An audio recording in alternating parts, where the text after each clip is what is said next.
ngoja nikwambie jambo. Usioe kwa sababu rafiki zako wanakuambia mwanamke mrembo mzuri. Unamjua? Mbona Samuel nabii alichemka kwa watoto wa Yesu? Akataka kumtia Eliabu mafuta. Akamwambia unaangalia sura, mimi naangalia moyo. Jinsi gani unaweza kufikia moyo? Maana Biblia inasema hatuna baba hawezi kumtoa mke mwema. Mama hawezi kumtoa mke mwema. Jirani hawezi kumtoa mke mwema. Rafiki hawezi kumtoa mke mwema. Mchungaji hawezi kumtoa mke mwema. Mama mchungaji hawezi kumtoa mke mwema. Wazazi wako hawezi kumtoa mke mwema. Anasema hatuna. Hilo ni sehemu ya Mungu wako. Shetani atautumia. Shetani alipokuwa amemwona Yesu amemaliza maombi ya siku 40, shida yake ya kwanza anatakiwa ale chakula. Shetani akakimbia fasa akampelekea habari. Amuru jiwe ili we mkate ule. Kulingana na uhitaji, saa nyingine uhitaji wa vijana au wa kike wa kiume. Wengine utakuta kichoni kunawaza kuoa. Mwisho wake unaanza kuota mangamngamu. Yoyote ambaye unapita naye karibu unashangaa unaanza kumuona kama tayari ni kama mnakula naye pamoja. Mchungaji, nimemwona anakula na huyo mkaka.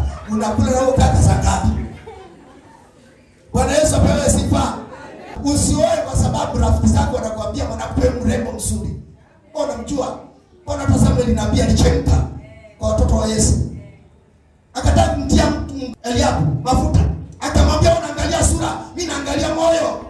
Jinsi gani unaweza kufikia moyo? Maana Biblia inasema hatuna baba hawezi kumtoa mke mwema. Mama hawezi kumtoa mke mwema. Jirani hawezi kumtoa mke mwema. Rafiki hawezi kumtoa mke mwema. Mchungaji hawezi kumtoa mke mwema. Mama mchungaji hawezi kumtoa mke mwema. Wazazi wako hawezi kumtoa mke mwema.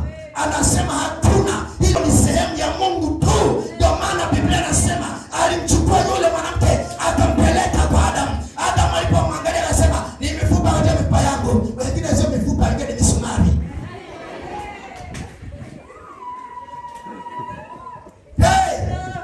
Bwana Yesu apewe sifa. Bwana asifiwe. Kila kitu nyundo. Nini? Kuna misumari na mbao nyundo. Nini shida ni nini? Ulikosea. Hata siku ya siku utapelekea nani hiyo kesi? Sikiliza, Adam alikuwa anajua mahali pa kupeleka kesi yake. Alipoambiwa sasa na wewe mtumishi wa Mungu sinisema na wewe. Ni kweli ulisema na mimi. Sasa umekosea, anasema shida wewe. Wewe kameletea mwanamke ndio akaja kunishawishi. Lakini nikatakiwa pia haki yake asimame na yeye aitetee haki yake pia. Bwana Yesu apewe sifa. Maana leo mambo yakikuharibikia watu kusema asa rafiki yangu. Wewe uliniambia. Huwezi penda marafiki. Mungu atusaidie sana. Mambo yakiwaje tunarudi naambia Bwana, nilisikia sauti yako, rekebisha. Nilisikia sauti yako, rekebisha mwanaume. Nilisikia sauti yako, rekebisha mwanaume. Nilisikia sauti yako, rekebisha huyu kaka sawa. Nilisikia sauti yako, naomba udada pone awe mke mzuri. Nilisikia sauti yako Bwana, ukiniambia ni mke mzuri, mrekebishe. Anemrekebisha ni Mungu. Marafiki wakati wa hawapo. Tena wanakula kukule na wakwao kule. Hawana mpango na wewe unasema nini amekuharibikia yeye. Basi nenda kwa mchungaji. Kesi sio ya mchungaji. Rudi tena kwa marafiki wake. Bali niliingiza mjini. Swali tele wanasema umeingiza mjini. Umeingiza mjini na wajanja. Wale uliokosea rudini magotini kwa Bwana. Mungu bado anataka nafasi. Ana nafasi nyingine.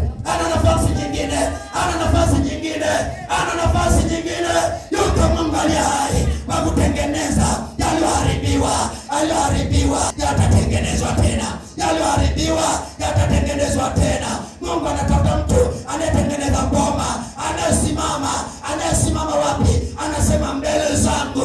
Yule ambaye Mungu akileta macho kwenye nyumba yako anamuona kuna mama amesimama.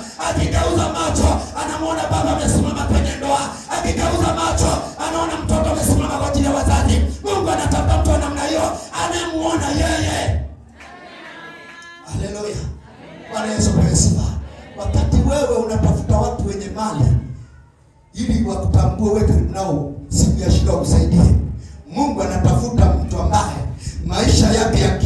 yamenyoka, maisha yake yakiwa yamekaa vizuri. Sio mtu mwenye pesa anatafuta na Mungu. Mungu anatafuta. Sikiliza, hata Elia hakwenda kwa tajiri kwenda kupona njaa miaka 3.5. Biblia inasema hakwenda, alienda kwa mjane, tena yule ambaye anajua alikuwa ni pishi moja ale afya na mtoto wake, lakini akamwambia hautakufa, nitangulize mimi kwanza. Na akufa miaka 3.5 alipona njaa, kwa sababu Mungu ni zaidi ya mambo yote.